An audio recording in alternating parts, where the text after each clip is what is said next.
Hello, thanks for stopping by. I'm John McCann, Herald-Sun sports writer, alongside Herald-Sun sports writer Mark Donovan. This is Game Day, week 4. But in week 3, Mark Donovan, what in the world did Chapel Hill coach Isaac Marsh draw up to have his not so good Chapel Hill Tigers team right there in the mix against Carrboro? Well, they did a nice job in the second half of slowing down Trey Sharp, who's an outstanding running back. He did have over 200 for the game, but they did a nice job there. They picked up their passing game, and they also shut down Carrboro wide receiver Marlon Johnson pretty much in the second half. And they also took advantage of a tiring Carrboro defense. Carrboro's defense is basically players that are playing both ways. So that could be a challenge this week. I dropped in on Northwood at Jordan Matthews. Now, I was expecting a Northwood team. 2 weeks ago, they threw for 500 yards and 5 touchdowns. So I'm expecting to see that type of thing from quarterback Ty Penix.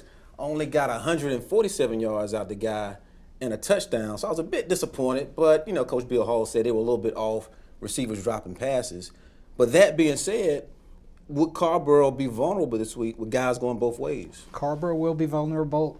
The advantage that Northwood might have in this game is Northwood has 3 primary weapons. They have Ty Penix, quarterback, they have wide receiver Jalen Smith, and they have the running back Cadaris Rones. Cadaris Rones, excuse me. Carrboro has 2 outstanding weapons, but neither one of them throw the football. They've got Trey Sharp at running back, Marlon Johnson at wide receiver. Then they've got a first-year starter at quarterback in Jonah Mendez. And, you know, we'll have to see how that comes out.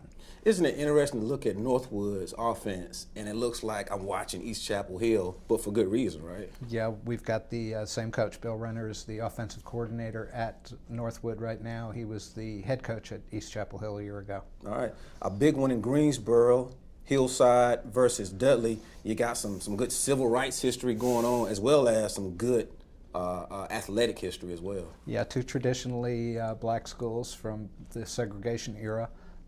Long-standing rivalry between the 2, and this year they have the situation where both are ranked in the top 20 in the state, all classifications. Hillside right now is ranked number 12. Dudley is number 15. Dudley has 2 outstanding players. They have a defensive end named Chris Register, who's committed to Clemson. He's one of the top players in the country. They have a quarterback who also doubles as a defensive back in Emmanuel Mosley, and he committed to Tennessee on Tuesday.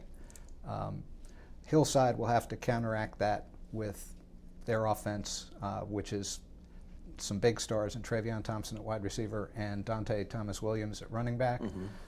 They also have quarterback Nas Forte Ferguson, who's doing a nice job. He could be a little more accurate on his passing, but he's going to have to be on target this week. All right. Hillside's defense is also going to have to step up. Of course, we'll have that score and all the other scores from the high school teams from around the area at heraldsun.com as soon as they come in. Plus, be sure to check that site and our print edition on Saturday for your only source for dedicated coverage for high school sports in the area. Until next time, I'm John, this is Mark, and this is Game Day.